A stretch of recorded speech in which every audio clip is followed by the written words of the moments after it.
talks the most in Sentinels? As we go into this one, we'll talk more about Rad and OUG, but about you guys specifically. Probably Crimzo. Crimzo definitely is the backbone of our comms. Just always reminding everyone of, their role, and if someone's not doing something like heal, make sure to remind them and, reel them back in.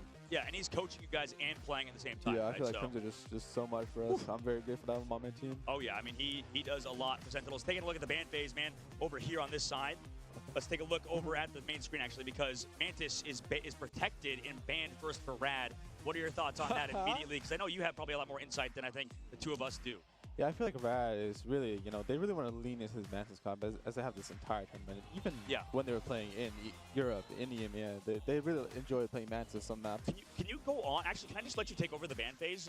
I know it's a lot to ask, but like, what are you noticing so far from this phase? Beautiful call. I like that. Yeah, talk the whole time if you want. I feel like OUG playing this torch is very strong for them. It's really playing into their style and how they want to play. They want to put Molan in a spot where he can have the most impact on a pick.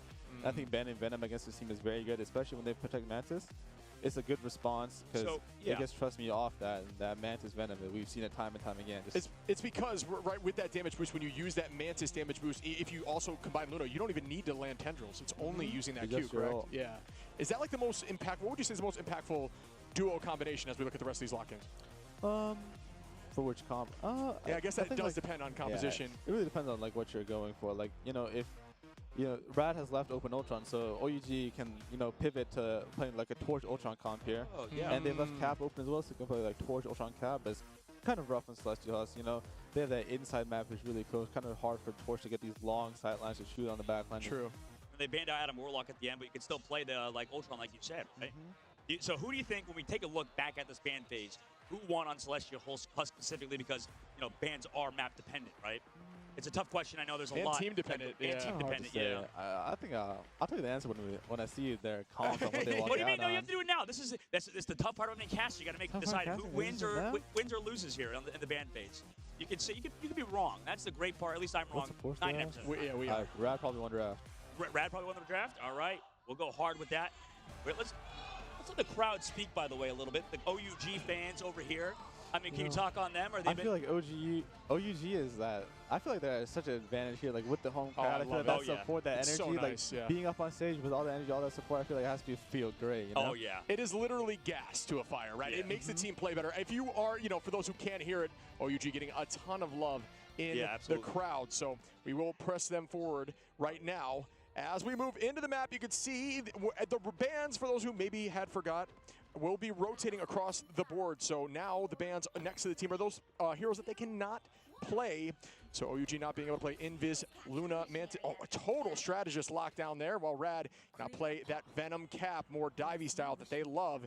As we see the initiation here, Molan up on the top side, trying to put some damage out. Just gonna hold on for now and set up a little bit here on point. What are you noticing so far, Nectar, in this fight? I feel like Rad's comp is very strong for this first fight as well. They have Luna Loki, they have the Snowflake for the side lock here on the side angle.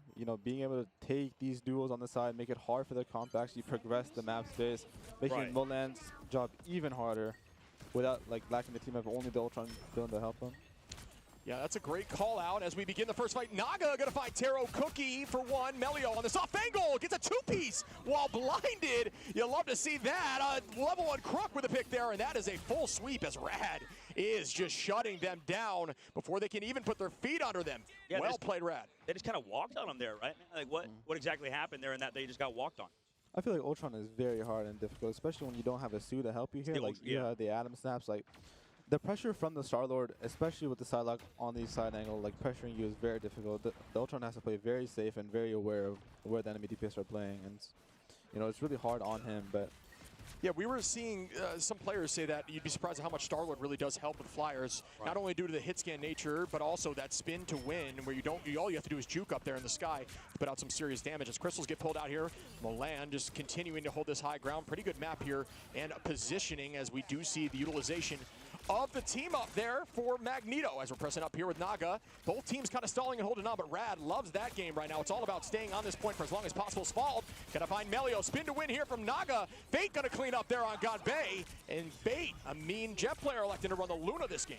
I mean, right now this fight's kind of extended out, right? Luna's no dance for on the objective from Rook, who does get to play that Loki as well. Here comes that Magneto miss, unfortunately, from Jaro in the meteor M, but still a pretty extended fight as the Galactic Legend comes out from Naga in this backside of the point. Meanwhile, Terra also trying to come through with Ultron's Rage. And Gombe forced out, or sorry, saved rather, able to go back for another dive towards Crook, but Crook has been so evasive, Nectar, right? And, it's fallen well onto Naga for the pick off in the sky. Yeah, that's a couple times now Asphalt has found some serious value there with Warlock. Warlock getting a little bit of change here as of the last patch, where he does get those heals back relatively quickly. We see Molan just holding on to point here. OUG now really trying to make something happen, but Rad already at 85%, and this is their strategy that they mentioned to us. They want to get this point early and just hold for dear life for as long as possible, because then it's a one-fight game as Molan takes out 2. Ganbei for another 2 left, and at this point, 95% on their first take. What do you notice there, Nectar, from that fight? 95% of the board, right? A lot of times, a lot of pro players talk about how important first point control is. Can you talk about that on domination on Celestial? Like it's especially important for OUG to win that first fight against this comp, where they have the Luna, they have the Loki, they have these drawn-out fights that they can have. They can, they can stagger the supporters for the enemy team with Rajaro's Meteor M. It's very difficult for them to actually regain that map space, but now they're in a good spot. They can keep these angles. They can make it hard for Melio and Naga to walk up on them. Yeah, this is a very traditional composition here, I feel like, or at least last season when I'm looking at Rad. Ganbei gonna find Melio. Now the crowd starting to get hyped up. Molan doing a good job still putting out this damage, but it's around can they use this space created to find some value, 38% and counting. But remember, one fight game, ultimate advantage gonna be the side of OUG. Spald holding on Hetlot as well. That can help them stay here as Taro Cookie likely using that Ultron's Rage soon to force out level 1 Crook on that Loki. So when you use that copy, you try to make that happen quickly before they can press Q. A very good strategy for that is using Emma to seduce the backline and hopefully silence them before they get that off. And it is a double whammy if that's possible. Trust me. Walking forward as Melio takes out Taro Cookie before Taro can use that ult, and that's a tough look. It's a tough look indeed. I mean, Rajaro there with the follow-up on the backside. Bond used. Spald tried to keep them alive, but I mean, Rad kind of coming back into it, get to the point. I mean, portal plays available here, right, Nectar? Yeah, this strange TP is very important on the cause here, but I don't think they have time. Don't touch even. I don't think there's time. Yeah, you're looking for like roughly 10% is what I was pre-trade. Oh, somebody, did come through with a touch. Yeah. Rajaro. Spald is alive with the res. Rajaro and Ganbei, there is a res there. Taro Cookie using the Ultron's Rage in the off angle as Melio is putting out some damage. Spald with another res on Ganbei though, so the numbers are roughly even. It's all about who finds value with these ults. Melio and Spald with another pick now. Numbers evened out across the board. OT is ticking 72% here for OUG. It is not over as Zhao now finds one. And they leave the point. Nectar, man, Matt, round number 1. I mean, by the way, awesome to have you here for Celestial Codex. Thoughts, opinions? I think OUG needs to be aware of how they can win. I feel like Rad is playing really well on the side, forcing this Torch Ultron to give up their best angle, trying to like force him to play back, and Ganbei really having trouble to actually go in with the lack of the Luna Snowflake, Very difficult for the cap to live versus this comp. Okay, on that, yeah, exactly. That's a good point because they're putting so many resources, I guess, into Milan. I mean, do you think that it's fine rotating over that drone from Taro to give it to Ganbei, or not really? You can, but, you just need to be aware of it. You need to know when to push and pull and, when to go in, when to get out. Really just need to be aware of the tempo of the game. And that's a good point, because it's so hard. I think it depends on the compositions and stuff, like you said. And there's a lot of difficulty, I think, that comes with, switching up comps. I mean, Milan probably feels good, but like you said, you got to think about how Ganbei's doing, maybe not getting as many resources. So, and I'm curious about your thoughts on, maybe it's the fact that since Emma's available here for Rad, it's more difficult to really put all your faith in on a cap who can kind of mark that cap a bit. So what are your thoughts there? Do you think Emma is a great counter for Cap? Yes, I feel like Emma, especially with the lack of a Snowflake, is very good against Cap. And, things like Phoenix are also good because of, like you said before, but you mentioned the strategies element. But I think the melee cancel, especially against these dive tanks, dive characters, is very strong. Just forcing them out and, like, relieving the pressure from your supports. Yeah, we saw you doing that, actually, which was really cool. As we begin now, Molan trying to press forward.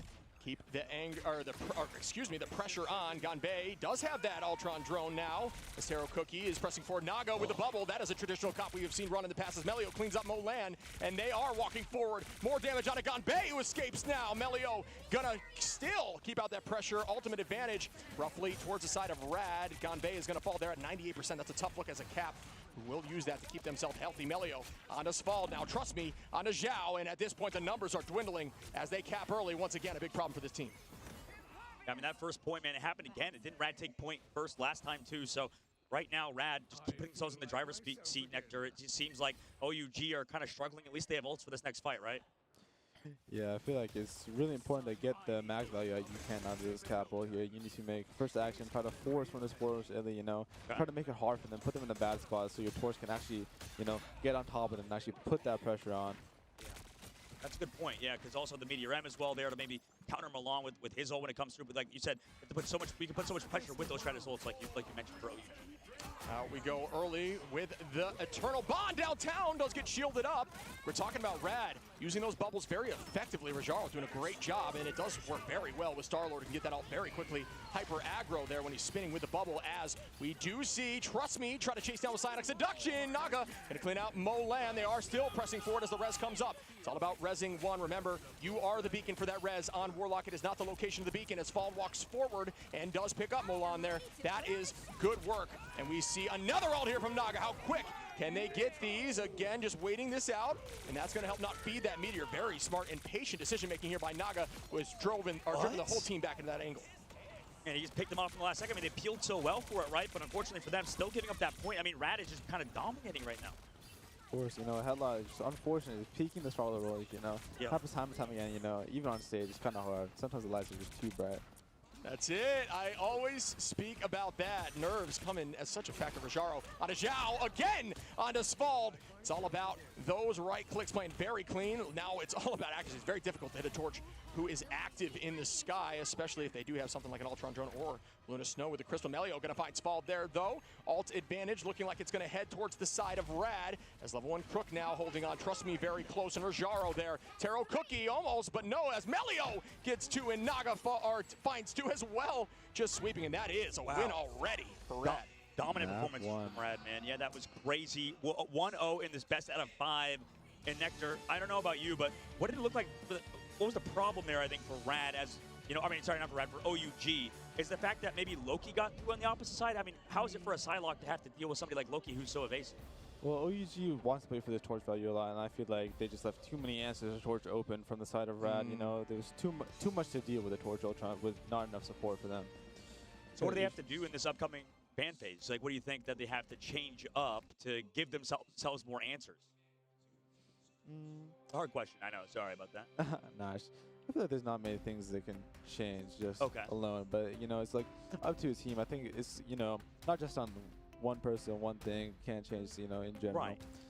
Yeah, I think one thing that I think I need to shout out from Rad is I think they're known as a team that does do more unique compositions. We talk about that all the time, running the more awkward Jeff composition. Teams are still trying to learn how to really counter and play against it. Right. But what they just ran there was very traditional, and it looked absolutely dominant.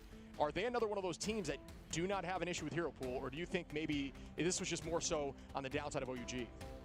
I feel like it's a little bit of both. I feel like there are some weaknesses when comparing to Citadel that Rad does have in certain spots and certain hero pools, but I feel like they are still capable of playing, you know, that standard 2-2-2 comp at a very high level.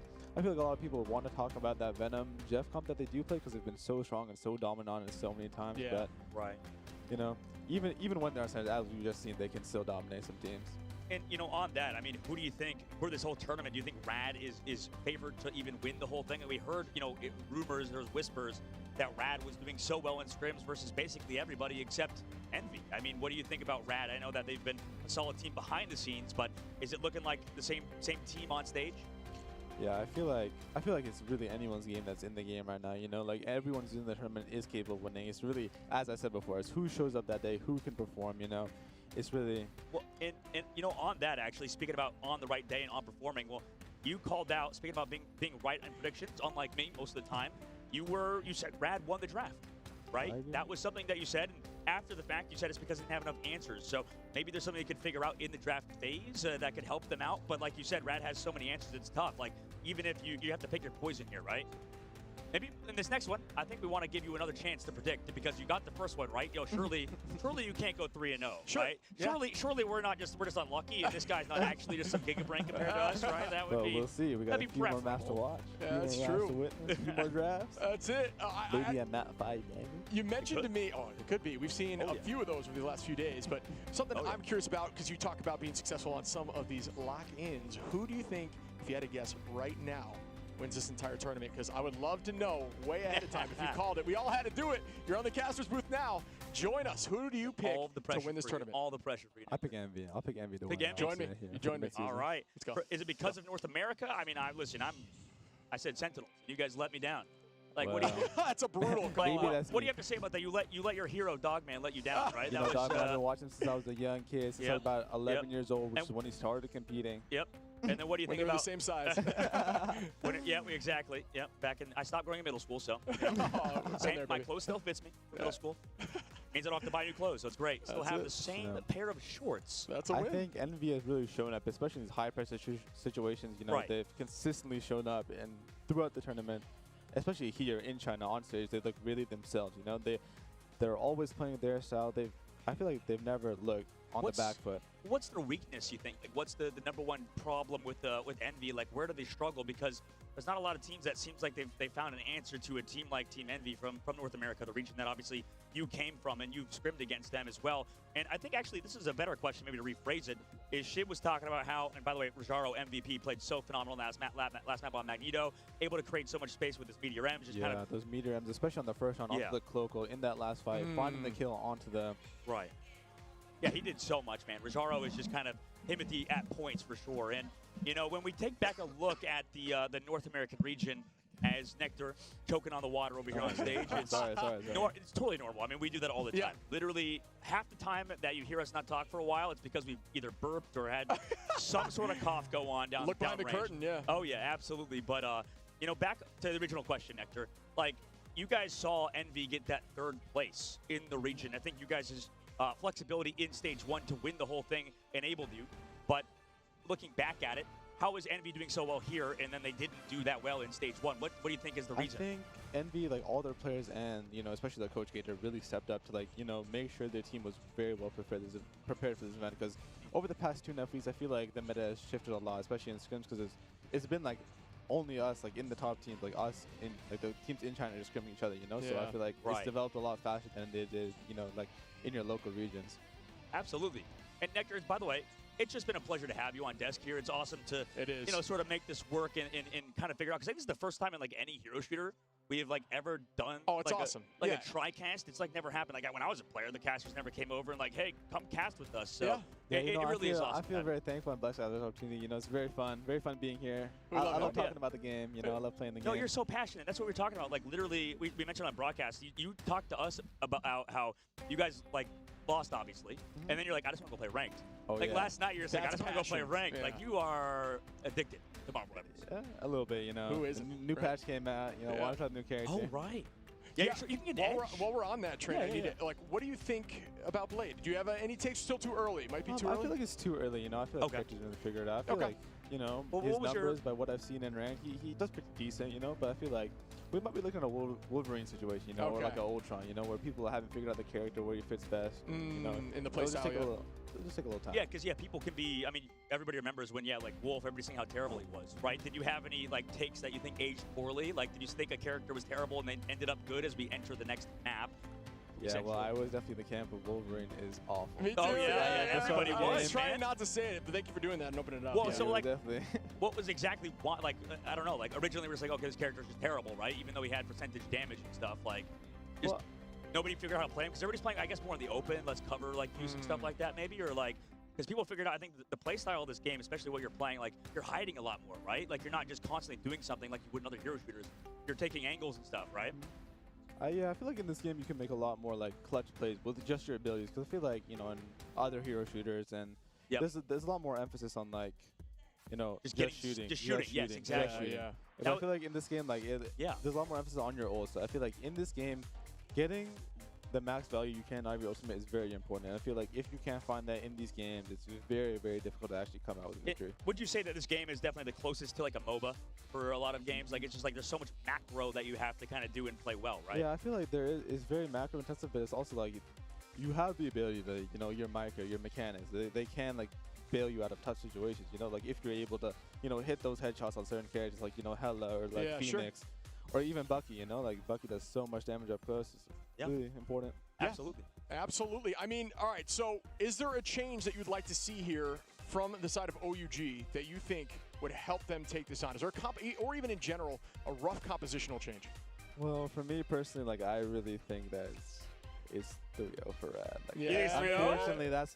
But I feel like, you know, with the crowd being here, you know, maybe there's a chance, you know, if they get the momentum rolling, maybe we can see something. You know, maybe I feel like it's going to be hard for Rad. You know, the whole crowd is against them. Yeah. It's pretty difficult. So maybe turning it back to OUG, I know that obviously Rad is a very strong team in terms of flexibility. What's the weakness of OUG then from the outside looking in? And you've scrimmed them twice, but you know you don't really get a lot. You have what? So 4 hours total basically against these guys in practice, and it's tough to really call out one individual player. And I don't want to make you like roast anybody specifically, but what do you think the flexibility isn't there? Where do you think the weakness is in this team? If you were counter-stratting against OUG, what would you try to force them onto? I know that Crimso's obviously more of your coach, but you still know a lot about this game. Well, I feel like OUG's best bet of winning is Torch, but I feel like the way to play against Torch. So they lost on their best comp. No, I feel like Torch is very difficult, especially when he doesn't have the right pieces for him. You know, I feel like right. They left answers open too. Yeah, I feel like he needs to have, like, you know, a Sue and an Ultron, or like a Luna and an Ultron, Luna and Sue, something like that, to actually like help him, like take those deep angles and have that uptime in the fight, and, you know, be able to have that damage consistently all the time. And really maximize his hitbox movement potential, right? Like that's putting those crystals, the crystal, the invis, or shield, excuse me, and all those Ultron bot on the Torch allows you to utilize that movement speed, utilize that melee animation, juke around, and during that small amount of time, you're gaining hundreds of HP. The difficulty then becomes, because of what Nectar said and what you've mentioned, Shib, when they have to, you know, go back to the pick ban, which we're here now, if they protect the Luca or the Luna, then they lose the Torch. Right? So, like, what do you do in that situation because you said that you need the Luna, but, like, what if you protect the Torch and then you lose the Luna? I feel like another, you know, bad thing for OUG's comp, especially in the last map, was, you know, the presence of the Loki being there when they want to play, like, this cap, Torch, dive kind of style, and it's very difficult to play because you can't have the first hit, and you can't, like, always, you know, connect on a, you know, elimination of one of their supports, but here we see OUG banning Loki second instead of the Venom, you know, often to play more for their dive, for their snowflake, you know, for their cap value here. Well, you called this super early on. You talked about the Luna Snow, how important it was, and OUG tends to agree with you here, it looks like. Yeah, I feel like Luna is very important, especially in this tournament, you know, like being able to like have these side angles, you know, the snowflake just opens up so many more opportunities for your like, DPS, for your flankers, you know, for characters like Cap, for characters like Ultron, Torch, Psylocke, even Hela sometimes, you know, and Phoenix. And she'll be able to soon help with some of that dive with the team up with Warlock, depending on how the Warlock feels on this new patch. I'm curious if that becomes an answer to dive as well. You don't think so? I'm curious. Yeah, okay. I haven't really seen much of it, but, you know, I saw, like, you know, when you click on the hero and shows you, like, the replay scene, it looks pretty broken. Looks pretty broken? Pretty good. You know, we'll recap the ban phase and pick ban phase after this, but, you know, on that note, Nectar, since you play a ton of Psylocke, what's it like, at least how do you deal with a Psylocke on the other side if they have the Snowflake and you do not? Is there a specific thing you do, or is there anything you can do besides have for a Luna Snow? Like, what do you do? Yeah, you can. You can play a lot more. Like, you can shoot tanks. So I feel like that's a big plus about Psylocke. You know, these other dive characters like BP, Magic, like, it's very hard for them. They actually play through main. You know, they have to go these deep flanks. They have to look for the sports. But I feel like Psylocke, especially with her wing shurikens, you know, good point. Her passive, you know, she gets 2 seconds off. She gets the full projectile, you know, off the cooldown. So you can spam the main fight. And then when their Psylocke is looking for the engage with the Snowflake, if they're playing the dive comp, you can, like, look to fight her with your team helping you there. Beautiful. Instead of going, like, deep into the angle. You heard it here, Psylocke players. Lock in on the tank if the enemy Psylocke is going against you with Crystal or some sort of protection. That's a really good call out. Help change your play style a little bit. Stop trying to take those 1v1s and lose nonstop. And here we hear OUG in the back of the crowd. With the support. Oh, yeah. They got some good fans over here in China, in Guangzhou. Rad up 1 against OUG for $500,000. They need to keep their tournament hopes alive. And OUG on the opposite side, they still have some time to work with. We talk about momentum and stuff, and Rad is slowly building it. But take a look at that ban phase up at the top of the screen here, Nectar. I know that we didn't talk about it for a moment, but real quick, who won the ban phase in 3 seconds? Go. God knows. 1, 2, I'll take it to you. I'll agree with you, whoever won, Dustin. This on What do you mean you can't put it on me? You were right the first time. I'm going to be wrong now. Now you've jinxed yourself. I got Rad probably winning it in this place, you know, obviously because the Mantis protected stuff, but Shib, take us away, man. As we begin, folks, Melio starting to put some damage out onto Ganbei, who took that early side angle. A lot of teams try to hold tight here off the rip, maybe with triple. Triple's one of those maps that it is on the table. Not looking to do that here for OUG, who elects to run more of a traditional composition. A lot of hit scan here, and just strong vanguards on the board. Taro on the high side now, putting a ton of damage out. Great positioning. It's all about owning that high angles and trying to not allow the opposition, if they do have something like a Psylocke, to press through, as Naga is just trying to find that angle. Trust me, on the most, I would say, trusted hero in the belt there. Very, very strong play on that Venom, one of the strongest Venoms in the game, and definitely sets up those combinations like crazy. So here we go again. Naga gonna drop down onto the point, and at this point, Rad not really being too contested on point, feeling pretty confident. It's almost like OUG's kind of playing on their heels here. What do you think about that, buddy? Yeah, I feel like it's very hard, especially, you know, when Rad is on this Venom Mantis. You know, trust me, able to like control the map so much, you know, control the tempo of this map. It's very hard for your OUG to like play against this style. I feel like Rad is really like alone in the sense that like their Venom, I feel like Trust Me is like very ahead on Venom compared to like most other players. Really? Yeah, I feel like Trust Me is one of the best Venoms. Kind of go with it? Agreed with that. Yeah, for sure. I feel like Trust Me is the only player that I've seen to be able to solo kill supports, you know? Right. Yeah, He has like so much individual value, and I feel like I always come back to that, but as we begin again, Taro finding some serious value. We always talk about Phoenix and how good Phoenix is at this level of play. Well, goes to show you right there. Still got that hit scan potential, not only able to pull out that anti-dive, that brawl more style, really can fit any role, as was discussed by Nectar. We start the next fight here. Naga trying to find that off angle. Molan gonna be coming in here, and Cancel's not able to find a ton of work with that ultimate. Instead, does force out Crook to use Mantis with that resurgence as they walk forward. One goes down as Naga takes out Ganbei, and at this point, Rad are looking so dominant in these games. What is happening right now? I mean, they're just constantly just pressing him back. Headlaw just force ulting out here, as well as the Feast of the Abyss comes out, but at least they're alive. But, you know, this point, they have to touch it last second, right, Nectar? I mean, they're just getting absolutely mollywopped here in the streets phase, or in the middle, the first part of the map. yeah, Naga with his Dancing Butterflies forcing them to either stack and lose their supports or just give up the point and try to have a good second fight here. Yeah, and Nectar, they're just staggering them, right? Like, when you play this map, right, to go back to, because I know you guys, I don't think have ever lost on this map, right, or at least in this tournament. What do you think? How are they playing this? So, you know, I know that Sentinels is specifically very good here. I feel like the most important part of this map is to make sure, you know, you get more than just that one fight. I feel like you want to really try to like push the cart and like stop. Like this is very good for map, forcing the visible boundary out away from the cart, getting that free payload progress, not even being able to touch and contest, you know? Yeah. And another ultimate force on Ganbei, you know, it's like, oh, Naga dies. Yeah, this is brutal right now. It just looks like, I don't know, it's a walk down, but we do see some press backwards here from the side of OUG. Taro Cookie seemingly putting a lot of that pressure out there with the standard hit scan damage. Team's going to reset back to the point. Zhao is ready with the dance floor, but it's going to be matched right back with Fate, who does not need to break off of this more traditional composition for them. Melio dealing a ton of damage. Naga running in as Trust Me once again, showcasing how strong they are on the Venom. The pocket pick no longer banned, now showcasing why it was banned in the first place, as Molan is ready here with the dance of the butterfly. Goes up onto height, dropping in now, out we go. Notice that circle in the center, that is where they were appear towards the end. Good out as Rajaro finds Taro Cookie. Numbers back in the favor of Rad as they walk forward. Trust Me again. Naga onto Molan. They are just walking them down as Naga gets a two-piece. You talk about Nectar. I mean, Trust Me is doing work on Venom. Yeah. You know, I was saying with me and my friends that we say that Trust Me just does double damage on Venom. You know, I feel like his tendrils just always hit and do the maximum damage they possibly can. I feel like he's so practical in his character, so polished. I feel like, especially like if you're Rad, you really want him on this character. You want him on Guru, you want him on Venom, you want him on these, you know, these practice things that you can, you know, do the most on. They're stalling now, Shib, but man, this is going to be last second. Yeah, at this point, they do get the touch off there. Ganbei just trying to work towards that ultimate Psylocke on the back line from Naga. Not able to find too much value, just force out some cooldowns. Taro starting to stack that passive, as you can see it spreading. Trust Me, finding a good angle there. Jumps right in towards the back line with Ultron Drone. Out goes Boundary now. It is going to be held up by Sfald, giving them enough space to stay on point. Great location of that now. Hetlot trying to retake this space. Great crystal pop. If you are Emma v Emma, you want to dance around that shield and put that shield out to protect your crystal anytime it does get pulled, and pull it back right after, because you can build laser charge on that and help stall it at 100%. Hetlot, though, going to take out Trust Me, and that is going to help match a little bit, as it's going to be more difficult on the high angle dives here from the Venom when Emma's in these tight quarters. That was a huge force physics right at the end. Especially that, that invisible one, making it hard for them to actually swing out after the engage, putting even that more pressure on Trust Me to play better. And we see him going over the Gru here now.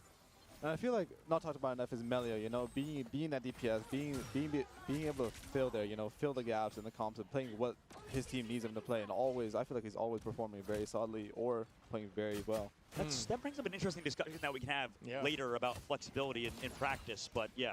No, we kind of had that discussion, earlier, where it was like more so, do you need someone that flexes in a more mainline lockdown of a few heroes as two separate? But I'll get your answer in that in a second, as we do see Crystal pop the whole team beginning this fight. We have ults ready for OUG, but Rad is very close to almost all 6, and this is going to be a fight in their favor with 30 seconds on the clock. OUG is holding. They will have close to 6 as well. This is going to be a battle, folks. It's all about the initial pick. A ton of damage there from Melio.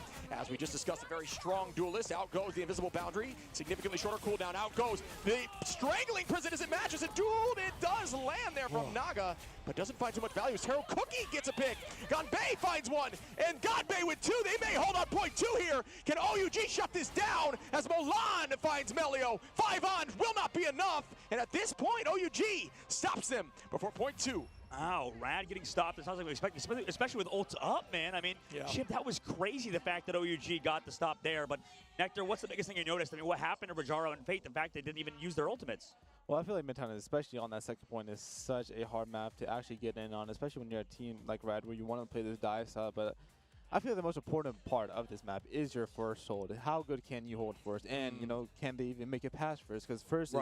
It's a long point. The corners are very hard to turn. There's like a lot of time off the bank by the time you get to second phase, right? Yeah, I couldn't agree more. I feel like every time we, especially as in the Americas region, we were seeing a lot more Thing on point 2. That's like the very few time Thing was more of a meta pick, because it's much more of one of those rare brawly locations, right? You find yourself finding success with Brawl in there. Right, yeah, that's a great point, Chip. The brawl definitely matters a lot here. And you know what? Like, going back as well to stage 1, this, by the way, is the map that Rad beat DP.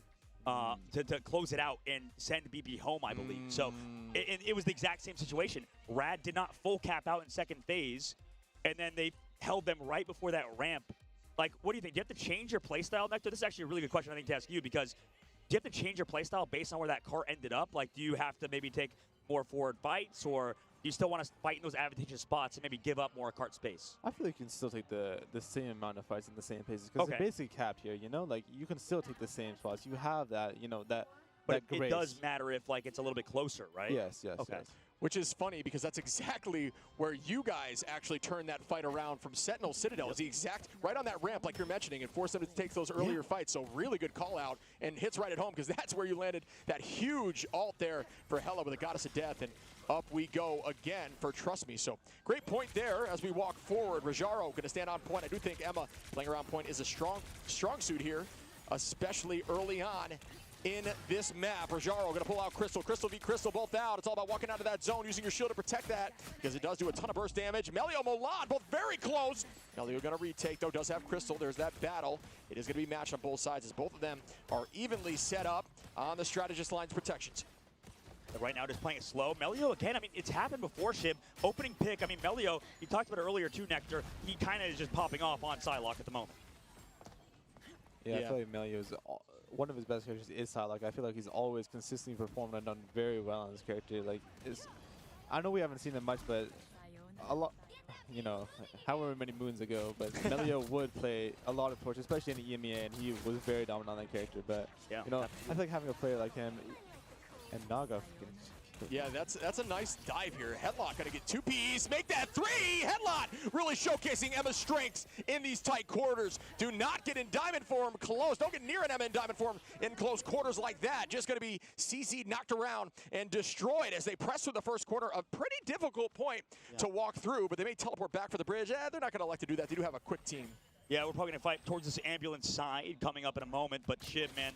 Like, that was crazy. Like, they did not even do it with triple Vanguard, triple Strategist. I know you guys like to play that spawn camp sort of style, but Chip, we're going to enter this next fight towards this ambulance again in this really long, like you said, street-like phase of the map. And this Phoenix truly is going to pop off for the side of OUG.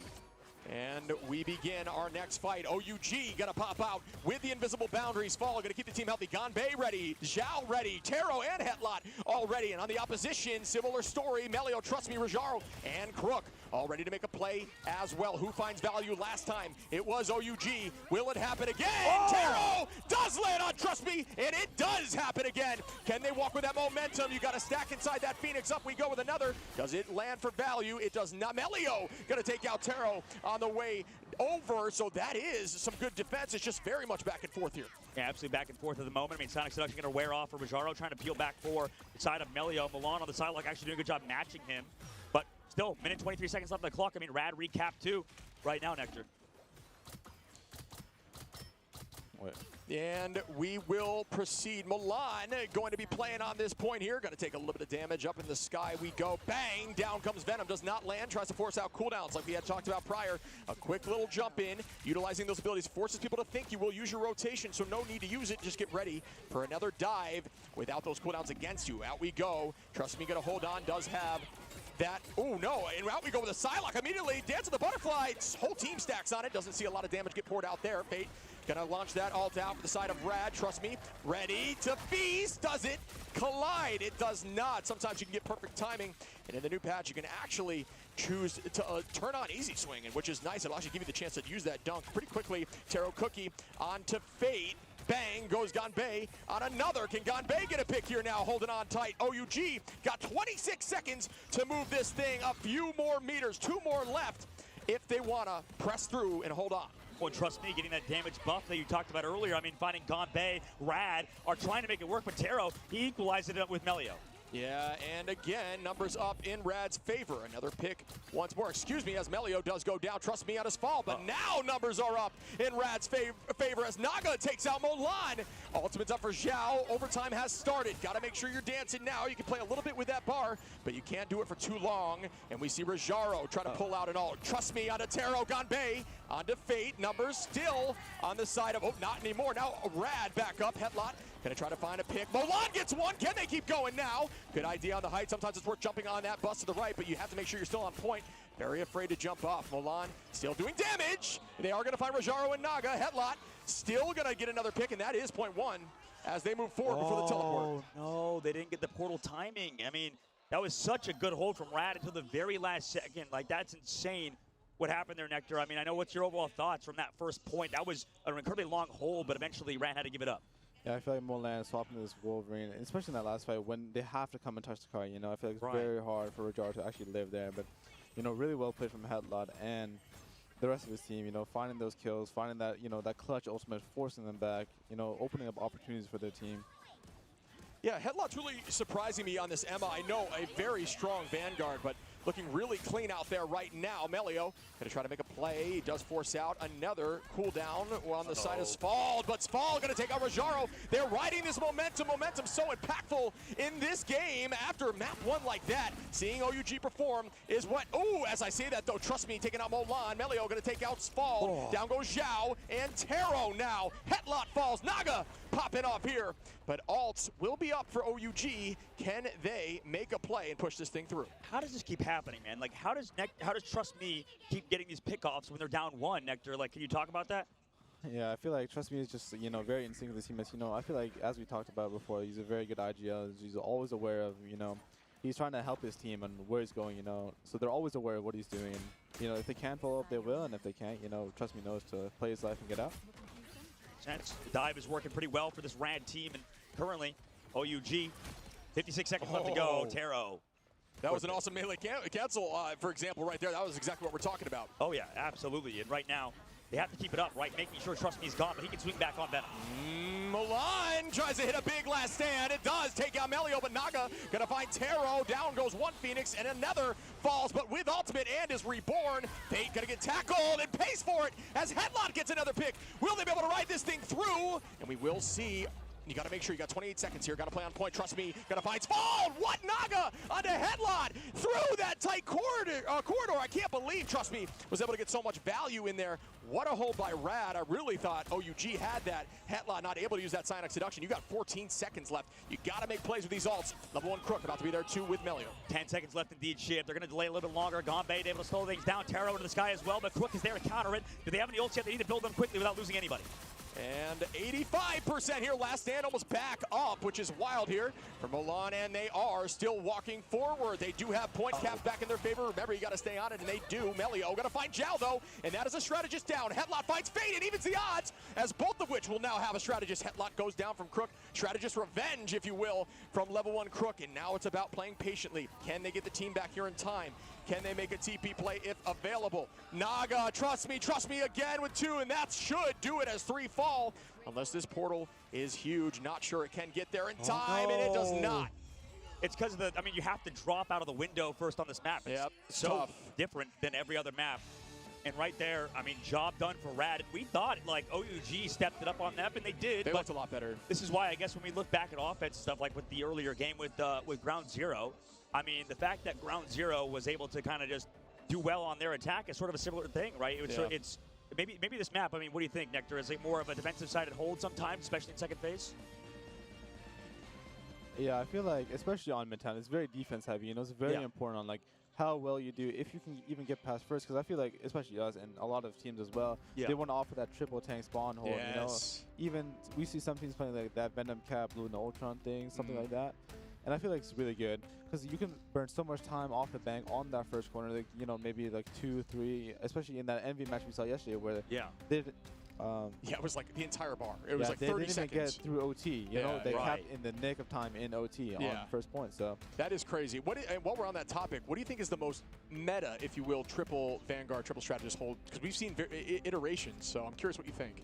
I'm unsure. It really depends on like what's open for the enemy team. You know, how can they actually break it? I feel like things like, you know, I think especially now like the Cap Venom with the triple support is looking pretty good. Like it depends on like you can even play DPS sometimes. Like or still opting for triple tank is good. Like you can play Mag there if it's open. Like I think the most important part is the Doctor Strange. So being able to TP back on the second fight and still have like a good solid third fight. Right. Yeah, there's a lot there. Well, Chip, I wanted to maybe talk to Nectar about this, and you can bring it up too. Yeah, hit it. What's the deal with like sometimes Doctor Strange ban? You know, I think we talked about that on certain maps. Sometimes, I guess specifically against Envy, they do it right. You ban it against Collusion stuff. Maybe you can talk about that. When do you want to ban Doctor Strange? Is it just going to be map dependent, or you just want to get rid of the portal comeback stuff? I feel like a lot of teams like to like ban on things like certain Koth maps or like, you know, Convoy, especially on Convoy allies. Like very important because, you know, a lot of teams really want to play for that, you know, like kind of scrappy your first hold fight on every Convoy map, and it kind of like negates that. It makes it a lot harder for the enemy team to come back with all their rolls. Like you have that advantage in the fight. Well, on that, I mean, do you think it's worth it to maybe get like not even do a ban on like an important hero, or maybe if you're unsure about a ban, is that when you do the Doctor Strange ban and stuff, or what do you think about that? I'm unsure. I don't know how I feel about that Strange ban, but I feel like, you know, if they have a good Strange player and, you know, they're a team that wants to play that triple Vanguard hold, like it's, you know, you're gonna get value, right? Yeah, because it's like it's consistent in terms of the ban for sure. Yeah, I agree. We haven't seen as many teams as I thought would run that, but I also think sometimes, and I'm curious, Nectar, what you think, but the Strange ban sometimes comes through on like, you know, specific maps. I feel like Central Park, you almost guaranteed a teleport back on that first hold. It just because you can use that portal immediately. It's not very far in terms of distance to walk the portal, which honestly, that is impactful too. Sometimes when you're walking the portal super far, it's difficult. And also things like Yggdrasil. Do you think that map dependency as well when it comes to the ban of Strange? Maps like, you know, like you said, Central Park, Yggdrasil path, and, you know, even Midtown is like pretty good to ban Strange there, especially if you're like against a team, you know, like I said, like that really like prefers that spawn hold. And you know, we could talk about this again that we talked about during the map, and you know, I think this is the great part about this cast is that in general with this series, I think Melio, you said how he is a very flexible player, right? And that's the benefit of Melio for sure, the fact that he can play all these heroes. And we were talking about earlier, like when you can play a hero to such a high level, like Psylocke or whoever that be, is it worth it sometimes to maybe go on? By the way, trust me, MVP, pretty easy MVP, I think, for us, right? He just played that map so well. We can go back to talking about trust me, but what do you think about like the difference between really trying to hard master a hero or trying to, you know, improve your hero pool and maybe practice other heroes? Like what that debate? I feel like especially as a duelist player, you need to be open to play like every character in the role, I think. But I feel like that you should be like maybe 4 or 5 characters that you are very comfortable on. You like have the confidence that you will carry if they're open, you know. And level 1 Crook here juggling behind Yara. Oh my! Wait! Hold up! Whoa!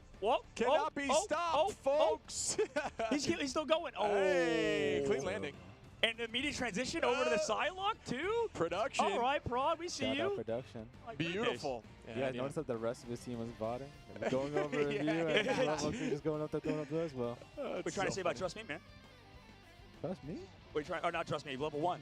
He's just having fun. He's having fun. He's a vibey guy. I thought that's the most important thing, as long as you're having fun, as long as you're happy. Yeah, absolutely, for sure. A little bit of a silly goose, if you will. I mean, we talked about how good Trust Me could be on Venom. I mean, that was disgusting to watch, but that sweep right there, OUG really changed the. I honestly thought when OUG shut them down on point 2, they had a chance of winning this, and they looked like it after point 1. So, got to show some love. The momentum may be shifting.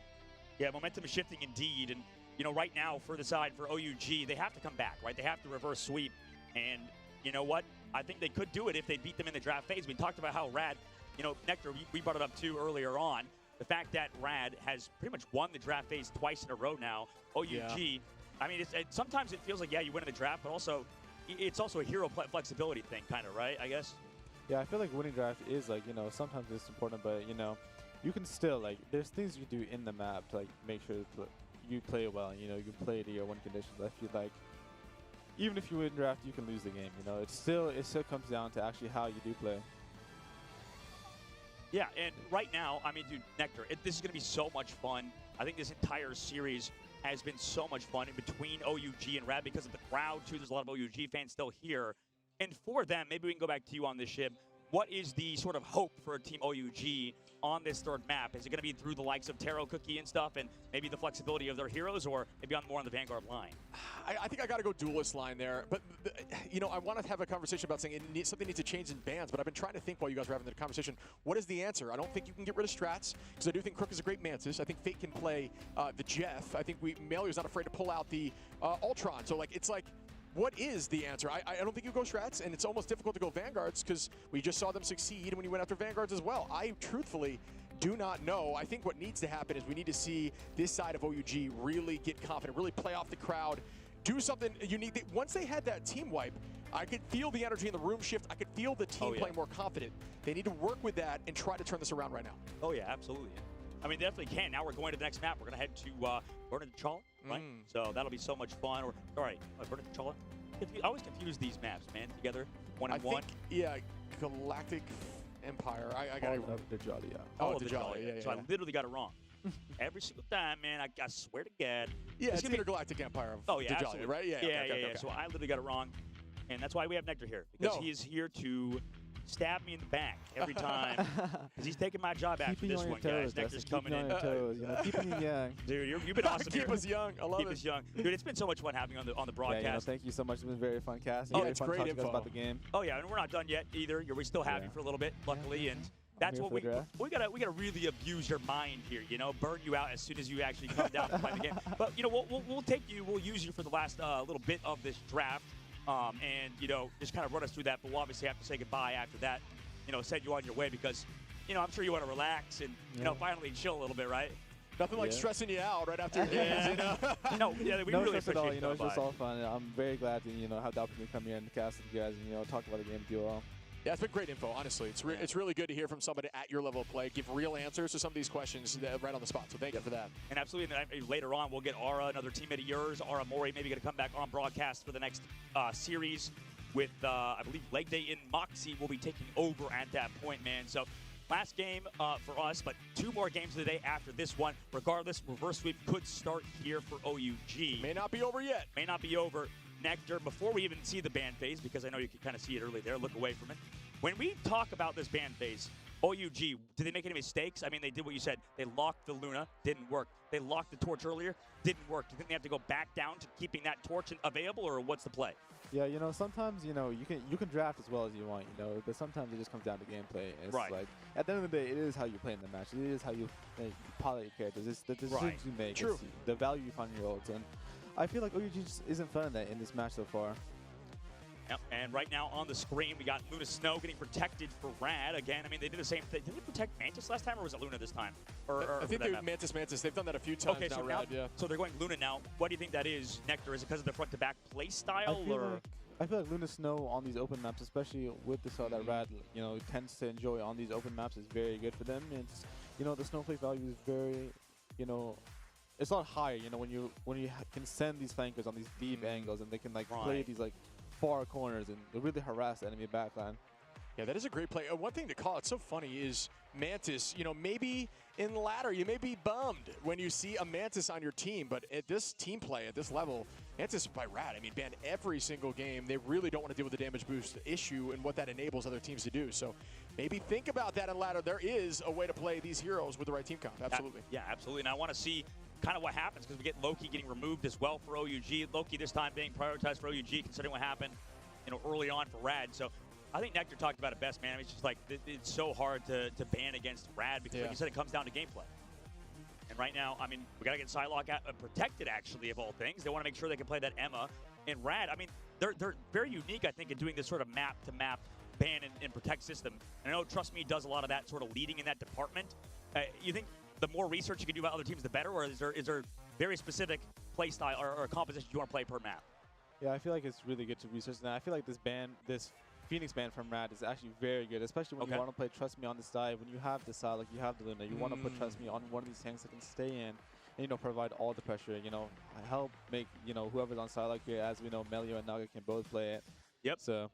No, and, awesome. Thank you so much, Nectar, for coming on. Been a pleasure. Been a pleasure. Obviously, dap you up, get out of here. Do the best. Sign as you leave. And, obviously, Nectar, you're awesome. Thank you so much for coming on by. Thank you so much. I appreciate you. We'll have to talk to you later on, maybe ask you for some shout-outs and stuff. But, man, it was so much fun having Nectar on the broadcast, Shiv. That was phenomenal. We're going to head in between Rad and OUG now. Yeah, they are incredibly intelligent, and I love them for helping us out, right? Like, that's what I love to hear. It's just a true, real, raw take on what we're saying. And, we're learning every day, and I think this level of play is how you get better at the game. What's funny is that how humble Nectar is. The fact that Nectar's like, by the way, like in a quick message, they're like, I feel like a moron right now. And I'm like, what? No, they're killing it. Yeah, I'm just like, this is unbelievable that you would say that about yourself, considering how much insightful knowledge that they had for us. There were so many things that I've learned that I'm sure you've learned from having them. Of course, yeah. Honestly, I think the audience likely thought they were invaluable as well. It's always going to be good information when you talk to somebody rank 1, right? Like, what do you who else can you possibly learn from? Like, an incredibly strong duelist with some great feedback. Check out Nectar's streams as well. Absolutely. As my co-caster, I run Chip. That'll throw you in there, of course. But Nectar, the main star for sure, coming on here earlier on. Yeah, much appreciated there. So Molan off the rip there on the Jeff is going to find Naga. So there we go for Molan. Definitely got some diversity in the hero pool here. Taro Cookie building up Svalde on the defense here. They do like to play hyper aggro. Trust me, on that cap now. Fate not going to be on that Jeff. Instead going to be on the Cloak and Dagger, excuse me, as they move forward. Fate 75%. Closest to ult. That's just a Cloak and Dagger special right there as they move up on the high side. Jeff trying to escape. Molan just barely able to get out of there as Gonbei is going to be on that Venom. Right now, kind of surrounding him. I like this comp out of OUG. They're playing that sort of style that we saw earlier that Rad played. So they're mixing it up, changing some things, and they already lose Taro, though, unfortunately, on the backside. Trust me, with one pick here on the attack is maybe all it takes for this map as the ticker begins. Almost 2 ticks in at this point. A portal might have to come through. Are they able to do so? Not sure. They will touch here as they are close to point, but there's a lot of pressure here from Trust Me, who does a great job distracting not only on Venom, but clearly on Cap as well, as Rajaro is just holding back the front line and just beating them into their duelist. Trust Me, and they do get the point here quickly. Level 1 Crook and Melio on a pick now. Wow, that was flawless from Rad. Yeah, I think if Nectar was still here, they would have said that Rad won the draft again, right? Based on what we just saw in the Streets phase of the map, 4 minutes and 36 seconds left to go, Shib. And what a dominant first point. I need to see OUG some life out of them here, Shib. And maybe this is why we don't see Jeff necessarily on maps like these payload maps, because on domination, I suppose you want to be more shifty and stuff. For OUG, they're kind of struggling, but they do have ults ready to go, and there's a good chance they win this fight. Yeah, it's a tough conversation to know when you want to really build towards that Ultron protection comp to let Ultron really do his thing, or let Ultron be that third strategist that tries to find some value. Headlock going to find Trust Me early, though, and that's a nice pick there. Make Crook go down. That's 2. Do I hear 3? Headlock wants to walk this thing forward. A ton of ults still available. Good patience there, but Zhao was forced out to use that Fate of Both Worlds. Taro Cookie going to take out Naga there for a little bit of a stagger. And Melio. Again, you called out, man. Every time we watch these games, it seems like there's always a Magneto player popping off, right? Headlock been that mainstay for OUG, and I think right now, I mean, no ultimates as well, just using Xiao Zheng like you said, but that's how good these Strider's ultimates. Oh, early fight coming through here now, Shiv. And we begin as we do see the Fate out again early for the side of Rad, so that is job well done for Ganbei on the dive. Melio, though, turns it back into Taro, and it's not done yet. They're really running through with this as they just walk for it. Trust me, was going to launch that Freedom Charge right now, almost taking Ultron out of the sky. Great bubble there. You talk about the effectiveness of Magneto. I don't think that'll go away anytime soon. Psylocke onto the backside. It's good stack, but not enough as Melio gets 2. Do I hear 3? Yes, I do. Melio. Can I see 4 now? Going invisible, just waiting this time out. Svald juking like crazy, but it should not be enough. Not at this level of play as Rad is turning the third corner here. The presence of mind, right? Not only committing to the dance floor, early fight had to be committed there by OUG. They felt like they needed to do it. Meanwhile, Milan, where the hell? He's in Narnia right now, coming now to the point, coming through across the map, going to eat the backline potentially. Just waiting it out. Unable to do so. Tried to wait the full timing. Great understanding of Mac's timing there. That was beautifully well played. Not going to lie there by Fate, but does fall as Trust Me gets a pick on Mulan. Here the Strange Portal comes through, using that Strange Portal as a wall. Team is just going to walk through and take this point now on to point 3 with 4 minutes on the clock. And Shiv, that's so demoralizing, right? Because I think he even tried to use the Jet Bolt far away, so he couldn't hear it, right? Yeah. So they tried to make like a sneak play, but maybe this is why everybody talks in terms of the best Strategist players in the game, why they talk so highly of the backline of Rad. Yeah, Mulan going to be making a switch after that as well. I do think this is not a bad choice here, especially against that very brutal Psylocke there from Melio. But, you know, I'm with you. I once again, got to show some love to Fate. That was great understanding of how long Jeff can wait to ult. You might as well use your cloak if you know you have a chance of coming after you. So they're so smart. Like the backline of this team is so good. Not everybody is even having that timing down 100%. Yeah. They all take height. So here we go again on the Heights Fall. Going to put some serious damage up, but not for long. Naga does not miss. Does Naga miss, if you will? Pressing forward with the Endsong Inferno does land on everyone. Melio going to clean up Taro Cookie. Good combination and good focus, but still not getting too many. Psychon Lied. Naga finds 2 more, 3 more with that melee cancel as they walk down. Zhao and Hetlot. 1 left here. Ganbei going to have to reset, but he cannot. Melio again. I'm going to need to see a little bit more out of Milan and Ganbei here on these dives. Like, Milan's doing a lot, don't get me wrong, but maybe because of how the strategists are playing on the side of Rad, it doesn't feel like he's able to do so much, right? We'll see on this third phase of the map, but at the moment, I mean, you're against the Groot and all these different stuff. Naga, like you said, I think has been a star of the show right now. He's really enabled on these longer range maps, especially against the Wolverine and Magneto.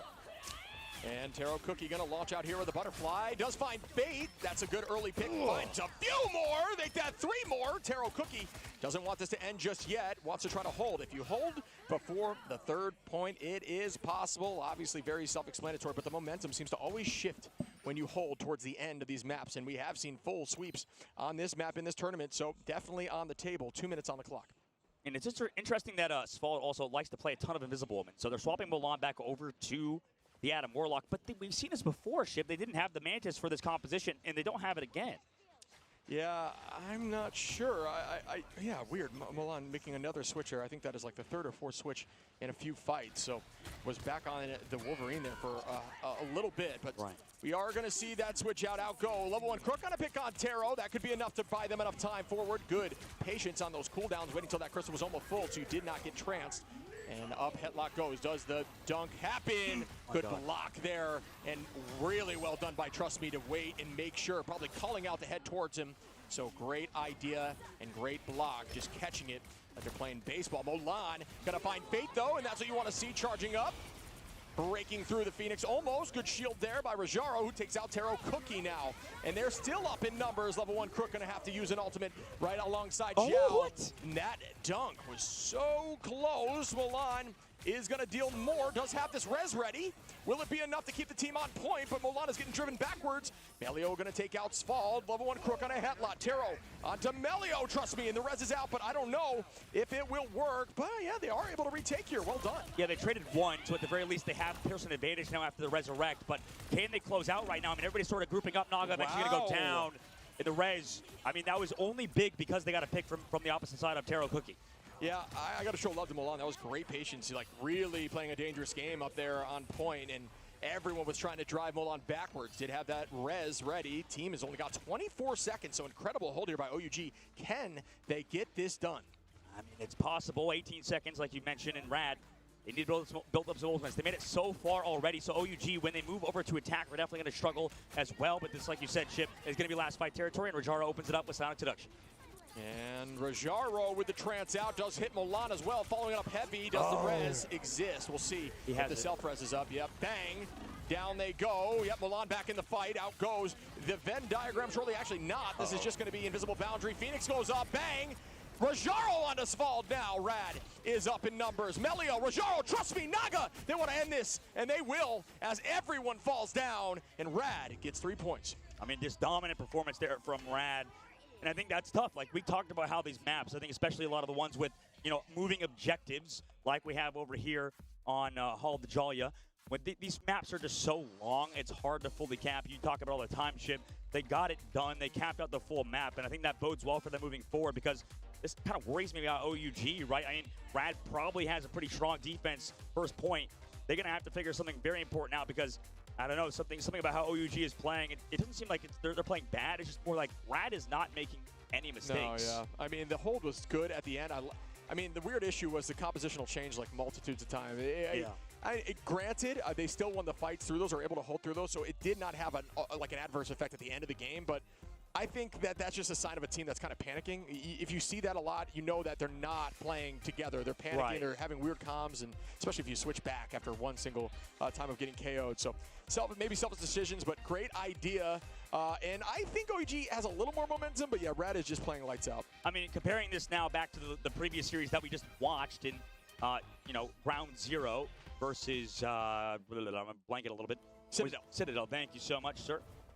In that series, that one, we thought they were down and out as well, right? So that's true. We can't ever fully down out the other team that is losing.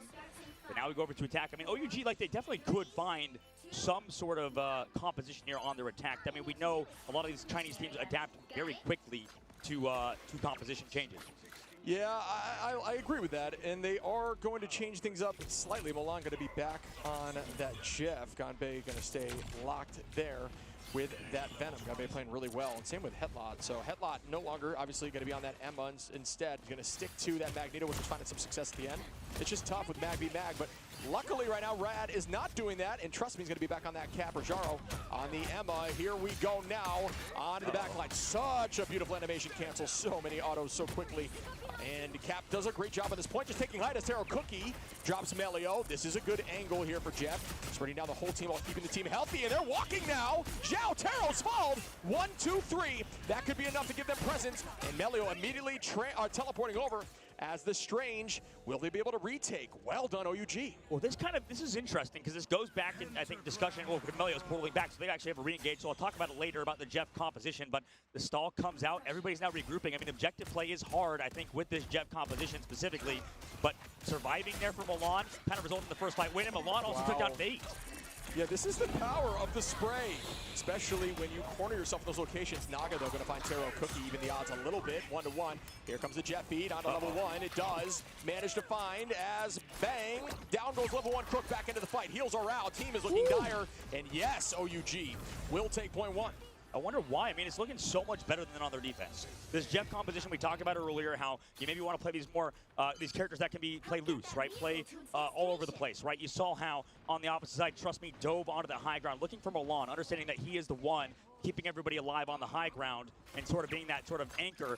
But Milan, understanding the situation is, drops down, swims back up, and you can't get chased on Cap in that situation. It's too high up, and at that point, Rad lost control, and then Taro and the rest of the crew able to collapse on the side of Rad. Yeah, so Convergence, I'm with you. I think Convergence is difficult when you have everyone all over the place to really lock in your bunker. I'd rather have you almost bunker on point on defense, right? So that's why it's more difficult. Melio, though, going to find Taro Cookie, and that is going to put them up on the defensive side in order. Shield goes out. Trust Me trying to play hyper aggro, but does have the cooldowns to escape if need be.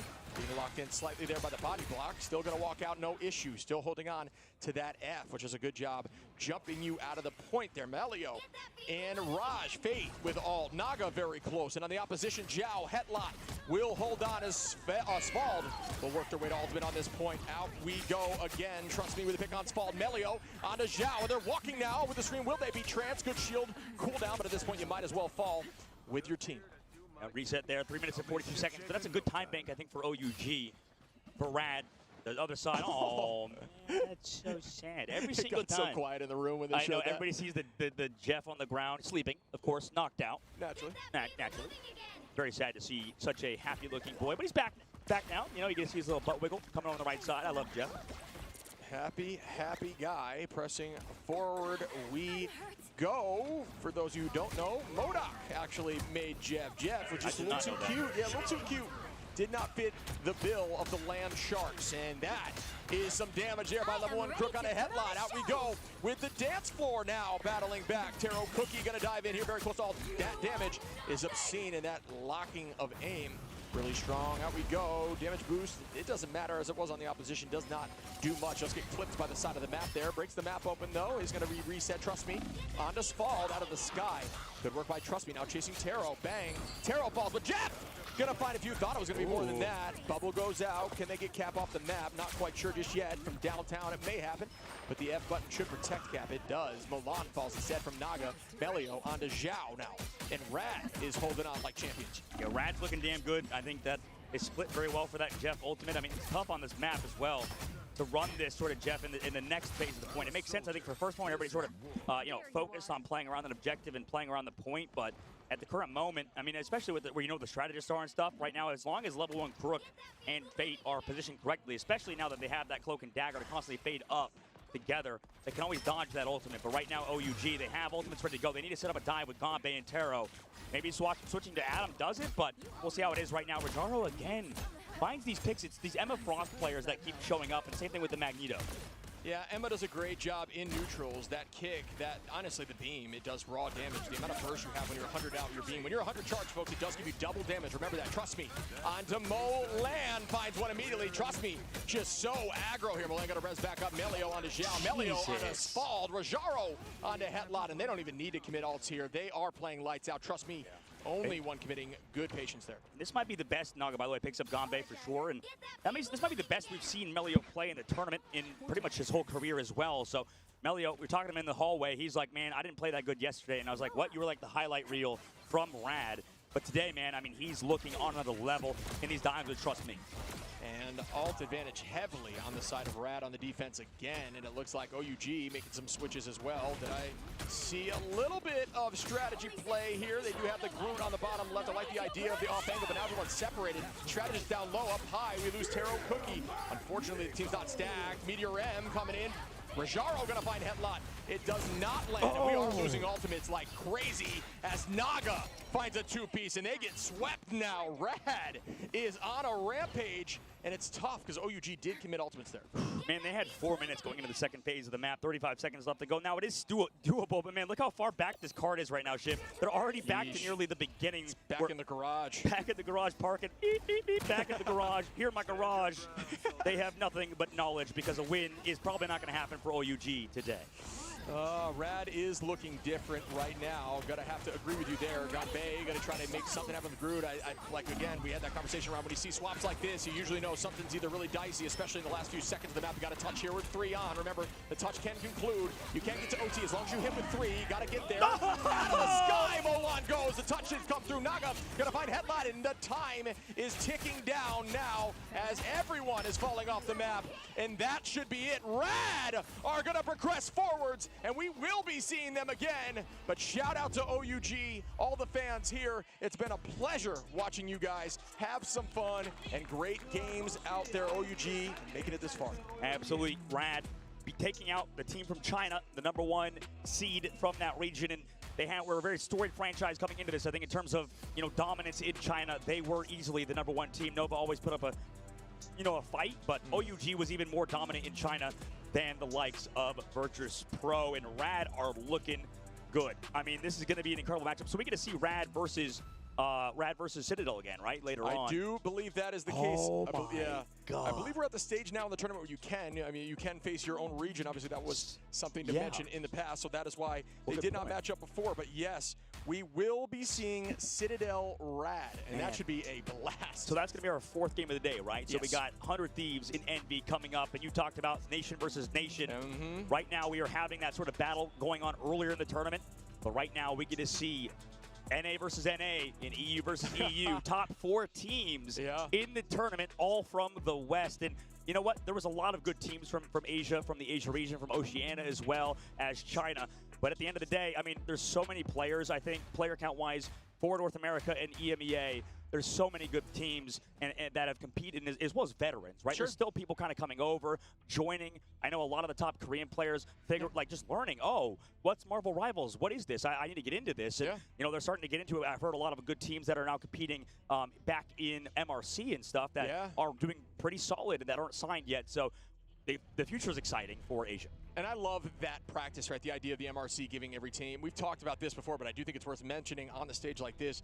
The MRC giving you a chance to make a group team of 6 here, press four together. And just able to sign up on the sign computer. up and try to be a pro. That's simple. There's no hoops. You don't need to have a million people behind you. You don't need an org. You can just do this on your own. We can make a team. And we could. We could make a team. The caster team, while we're playing. You know, doable. Cast at the same time. There's stream teams as well. Necros and his guys are up there upstairs for Schmuggus. Obviously, they competed, almost qualified into the Ignite Series. Mid-season's a little bit harder to get into because of the talent here, but you're right. Anybody can sign up. I know somebody, I don't know why they reached out to me, but they're this on X, they were just like, yo, how do I sign up for these tournaments? I want to play an Ignite mid-season because there's a lot of people wondering that. It's so easy, Shiv, like you said, just sign up in the in-game client. Exactly. You can just play. I mean, I'm not a developer, but for some reason, I guess people are reaching out trying to figure out how to play Ignite. Hey, you're a face, right? And honestly, once again, I think that's an awesome system. Rad, a very storied team, a team that looks really good together. Clearly friends now. Maybe not in that situation where they signed up just as a group of friends, but they are definitely family now as they are up in top 4. And that prize pool is no joke as you enter the top 4, but you know, it's even sweeter. Number one.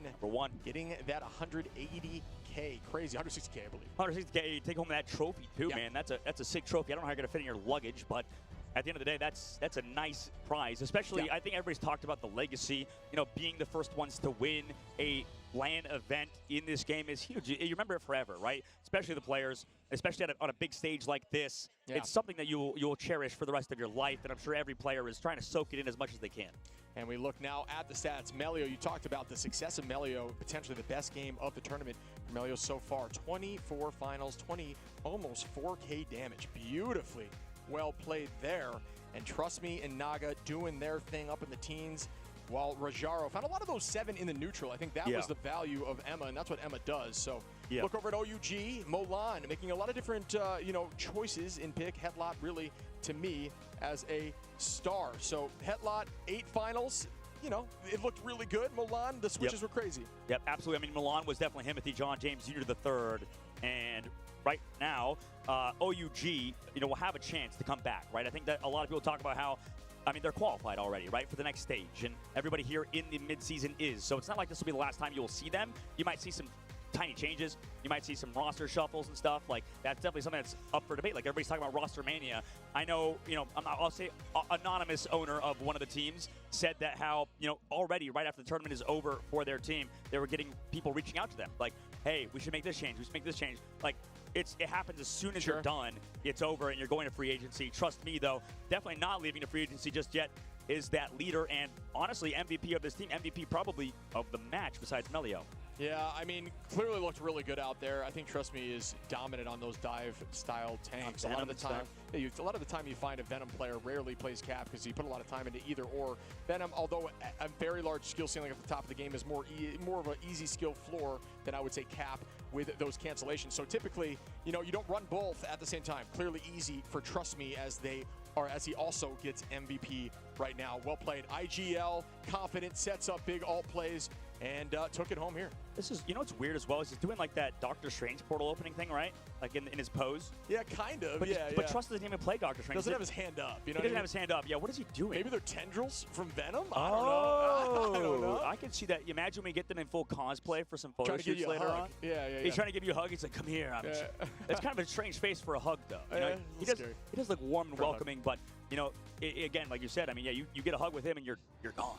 That's it. That's that Venom. I mean, we saw hugs with his teeth. Nectar. Yeah, Nectar was essentially saying probably the best Venom out here. At least they believe it's that is on there. I think that's the biggest thing of this midseason that you bring up, Shiv, is the ability for people to make a name on certain heroes. We can talk about who is who coming into this, right? With Milan being really good on Iron Man, wasn't really able to play it as much. He played a lot more, Psylocke, or rather, a lot more Wolverine and stuff. Yeah. But I think Even saw Gonbe, Jeff and Adam, which is crazy. Yeah, Jeff. I think he played pretty good on Jeff. It's just the tough series versus Rad. And on the opposite side, I think Fate was known actually for playing some Jeff, as well as the backline for being good. Zhao Zhang, or the strategist of OUG, definitely known for just being a fantastic strategist player on Loki. Yeah. So like. And Gonbe on the other side as well on Captain America. A lot of people were wondering about these Chinese teams and trying to figure out about them. Now you know, and now you can sort of follow them as they stream on Billy, and Douyin on these other websites.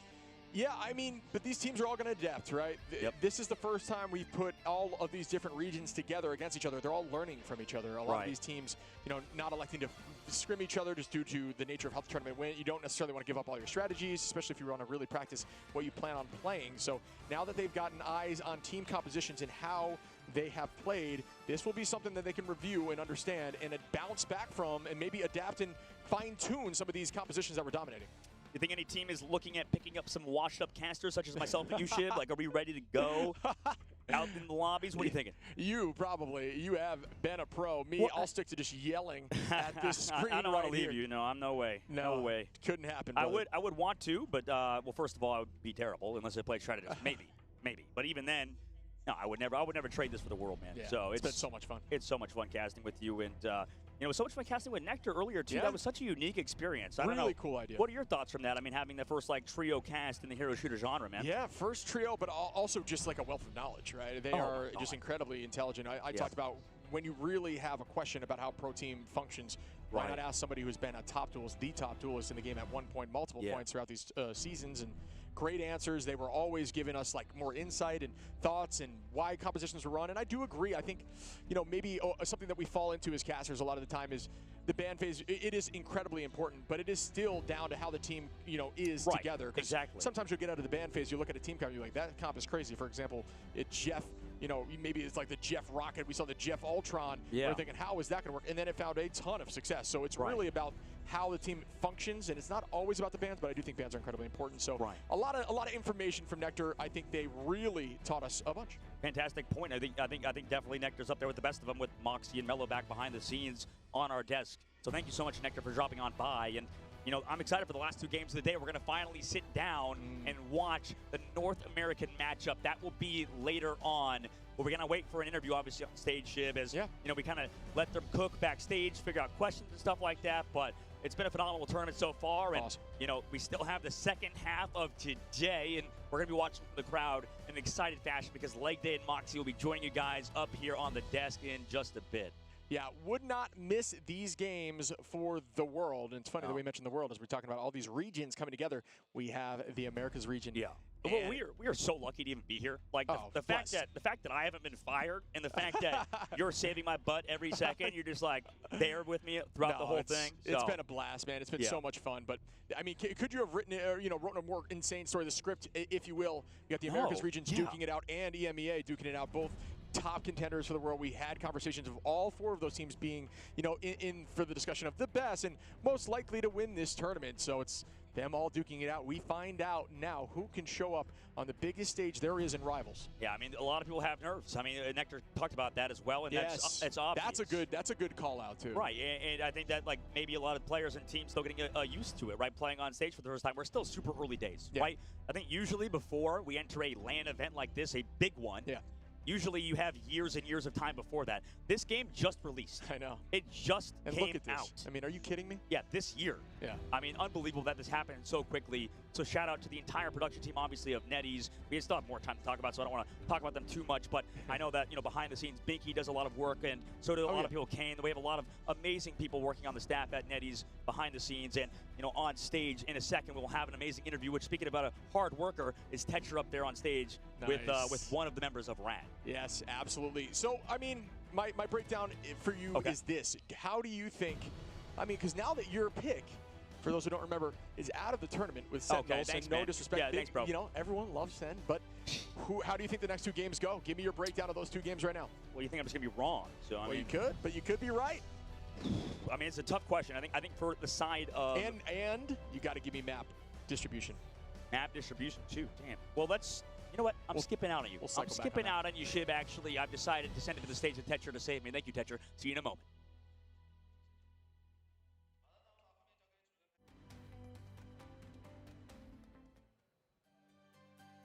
I am here with Naga from Rad. You just took that series in a solid 3-0, but there were a couple times, like on Midtown, where you did seem to struggle a little bit. How do you stay composed and how do you recover in these high-pressure situations? Well, even though we struggled, we still have immense confidence. We have first held, second held multiple times, so we know if we put in maybe even 80%, we're still gonna bring it back, right? So I think it just comes from the confidence that we can still win it even though we mess up. You have been winning. You've now been able to take out both of the teams from China, and you've played against one of the teams in the upper bracket, Envy, twice. How do you feel about your bracket run so far? Well, both play-ins and the bracket was really hard on our side. I mean, Nova in play-ins could probably have beaten most teams here, or at least half. But we don't really mind to play the good teams. It gives us more experience, and we don't want to have the easy way. That's at least what Melio says. So your next opponent is going to be Citadel Gaming, who, when I spoke to them earlier, they said that they still have some surprises left. And considering you are the team that first actually brought Jeff and also some other creative strategies into this tournament, do you also have any surprises left? Well, it comes down to what they give us, but we can play everything. And, you know, I'm not gonna sit here and say that we have a bunch of surprises. We're gonna win. And that is my next question. You have a bit of a break now as we move on to our upper bracket first, but your next opponent is Citadel coming up after that. What are your words for Citadel? Well, it sucks that either of us has to go out, but I'm really confident in us. We haven't given our fullest yet, and if we get closer to that, I think we can win. Well, we're going to be seeing that very soon. Thank you very much for joining me, Naga, and we're going to be getting ready for our next match in just a moment, but first, we're heading back to the casters. Welcome back, everyone. Great interview there. But, folks, we are now heading towards, although we got a little bit of time with the break coming up, the Americas Regions Battle. I asked you prior to the break, who do you think wins that battle, and what is the map distribution? So I'm thinking out of this series. Oh, you son of a gun.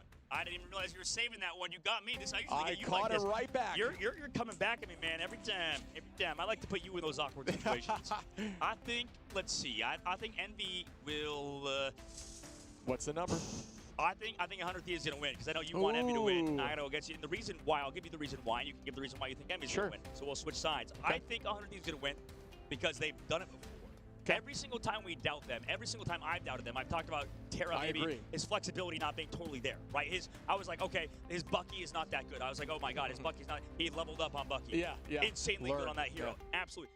Every time they play in an official match, they show up. This team at 100 Thieves is backed by one of the best organizations in the scene, but also they just know how to win, right? It's this fundamental knowledge that I talked to Remix and stuff about the coach of 100 Thieves, Captain Puerto Rico. He was talking about how 100 Thieves, I think, is a team that maybe doesn't put 100% effort in scrim sometimes, right? Yes. And that's normal, right? Sometimes, especially as a North American lineup, I know, and you know, a lot of people in North America are, I'm not going to say lazy necessarily, but sometimes you practice too much, you burn yourself out, you don't realize that. So what happens is, you know, things get kind of, oh, I don't want to try this day, oh, whatever. And that happens even at the professional level, right? For a lot of these young kids that are still early on in their careers, a lot of times, you know, getting that work ethic, learning how to kind of be a pro is a learned skill. And, and sometimes it maybe even takes getting kicked off of a team to learn that sort of thing. But for 100 Thieves, they are that team that always shows up on match day. So I'm going with experience over anything because for Team Envy, they had their moment. But I think that 100 Thieves, even though they're not necessarily the favorite to win, based on what we've heard behind the scenes, I'm just going to go with experience. And at this point, I'm done doubting 100 Thieves because every time I have been wrong. And I think the crowd will like that a lot. For me, I thought Envy off the rip here, just from knowing the talent and seeing how strong and dedicated they are to trying to take this tournament home. I think 100 Thieves is an incredibly strong team, but I think Envy, you know, right now as a unit, have more consistent players across the board, although I do think 100 Thieves has a ton of talent and all of them can show up at any moment. I think Envy has the confidence, based on what I'm hearing on stage even. They are clearly confident in what they've done over these last few tournaments, but they did show weakness, right? Yeah, they did show weakness. And, you know, I think, who is it that said it? I think Cal said what did he say in the interview? He said something along the lines of the most difficult opponent is the cafeteria or something like that, or the buffet. Making them a little sluggish and such. Yep, exactly. And for the side of Envy, I think you might be right. But I'm going to go 100% on 100 Thieves, and I think you're very sound logic and reasoning to why Envy is going to win. And I think for the North American region, this is kind of like a cherry on the top to the tournament, you know. So, but we'll see in a second on the main stage with an interview, I believe, with what was in a second? Who is on stage? What's going on, guys? I have a very special guest today after we just saw Rad take down OUG, the one and only Boger. How's it going? We're glad to have you. Ni hao. Oh, he's working on Yes. his Chinese. Absolutely. Practicing. We'll have to ask you now that we're in Guangzhou, China. Is this your first time in China? Yes, it is. I've never been to China before. How is China? How is the first land in Marvel Rivals history? It's great. I really like China. I love the food. I like the city. It's all great. Everybody's awesome and very welcoming. And the LAN itself is also really good and really fun. It's fun to meet all the awesome players that I haven't had the chance to meet yet, that I play in ranked with. And the casters as well. Some of them are very handsome. Oh my goodness! Yes, There's some great ones up there for sure. And you know, I love the hat, by the way. Speaking of handsome, beautiful hat here on Boger. Hey, I have to ask you. We've watched a lot of teams. Which one do you have taking it all right now? You've watched a lot of matches up there, up in the LAN party. I would go, because, you know, first and foremost, I'm EU, so I gotta root for EU, you know. So I'm gonna go for Berber or Citadel in this case, you know, because they also have a Bulgarian player. Yeah.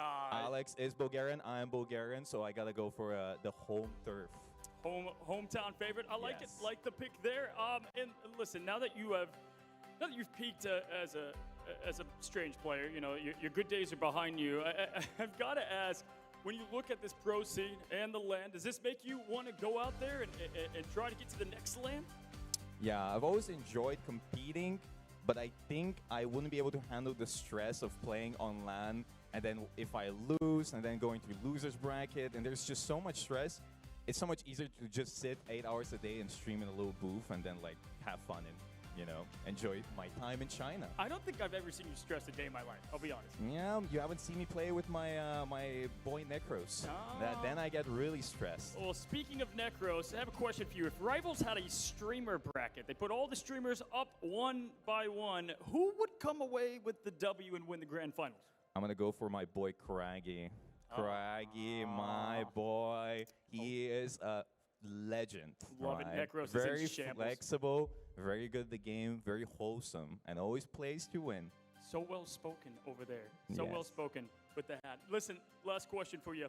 If you could ban any hero for the rest of time in Rivals, but also save one, who you picking and why?